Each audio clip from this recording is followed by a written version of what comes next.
بالله من الشيطان الرجيم بسم الله الرحمن الرحيم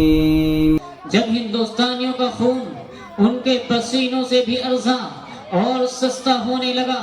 تو ایسے نازک دور میں جس نے سب سے پہلے غلامیت کی بھوک کو محسوس کیا ہے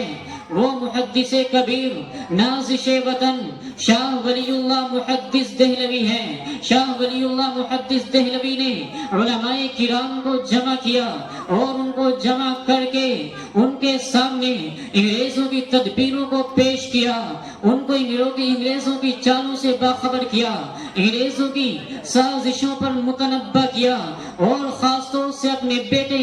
شاہ عبدالعزیز کو اس کام کے لیے تیار کیا۔ ہاں وہی شاہ عبدالعزیز جس نے سب سے پہلے انگریز کے خلاف علم بغاوت بلند کیا تھا، ہاں وہی شاہ عبدالعزیز جس نے انگریز کے خلاف یہ فتویٰ دیا تھا کہ انگریز کے خلاف جہاد کرنا مسلمانوں پر فرض ہو چکا ہے۔ یہ ایک صرف فتویٰ نہیں تھا بلکہ ایک بجلی تھی جو دشمنوں کے خوابوں پر گر پڑی، دشمنوں کی نیندیں حرام ہو گئی، ان کے خواب چکنا چور ہو گئے، انگریز کی نیندیں حرام ہو گئی، جگہ جگہ آزادی کے شعلے بھڑکنے لگے، جگہ جگہ آزادی کے پرچم لہرانے لگے، حوصلوں نے انگڑائیاں لینی شروع کر دی، سینوں میں ولولے مچنے لگے اور علماء کرام آہستہ آہستہ میدان عمل میں آتے رہے، آہستہ آہستہ انہوں نے اپنی جانوں کا نذرانہ پیش کیا۔ ہاں یہ بھی ایک حقیقت ہے کہ ہندوستان کی جنگ آزادی میں علماء کرام شریک نہ ہوتے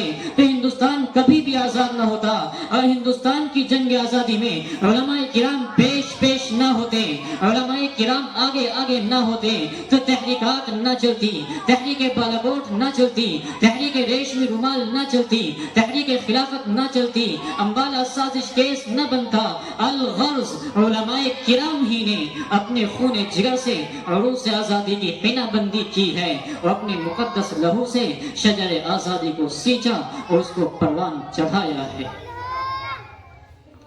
جب شاہ ولی اللہ محدث دہلوی نے علماء کرام کے اندر ایک جذبہ پیدا کیا تو شاہ اسماعیل شہید اور سید احمد شہید رحمت اللہ علیہ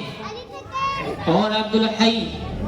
ان تینوں کی مشاورت کے ذریعے ایک ایسی جماعت کو تشکیل دیا گیا کہ جس کا مشن یہ تھا کہ عوام کے دلوں میں بغاوت کی آگ کو بھڑکا دیا جائے، عوام کے دلوں میں انگریزوں کے خلاف نفرت کو پیدا کیا جائے اور سن 1857 کی جنگ آزادی کے لیے عوام کو تیار کیا جائے۔ ہاں سن 1857 کی جنگ آزادی کا جب وقت آیا تو سن 1857 کی جنگ آزادی میں دو محاذ بنائے گئے، ایک محاذ امبالہ پر جس کی قیادت مولانا جعفر تھانیسری کے پاس تھی اور دوسرا محاذ شاملی پر جس کی قیادت حاجی امداد اللہ مہاجر مکی کے پاس تھی۔ ہاں اس وقت کہ جب شاملی پر انہوں نے حاجی صاحب نے حملہ کیا تو یقین کیجئے انہوں نے شاملی کو فتح کیا، لیکن جب انگریزوں کو معلوم ہوا کہ شاملی پر مسلمان قابض ہو چکے ہیں تو سہارنپور کی جانب سے شاملی کی طرف ایک توپ خانہ بھیجا، لیکن جب اس بات کی خبر حاجی امداد اللہ مہاجر مکی کو ہوئی تو انہوں نے 40 نوجوانوں کا ایک جماعت انہوں نے توپ خانے کی طرف بھیجی، جنہوں نے نہایت ہمت و حوصلے کے ساتھ ان انگریزوں سے اس توپ خانے کو بھی چھین لیا۔ لیکن اس جنگ کے اندر بڑے بڑے علماء و صلحاء شہید ہوئے، اسی جنگ آزادی کے اندر اور اسی 1857 کی جنگ آزادی میں بے شمار علماء شہید ہوئے، اسی جنگ آزادی میں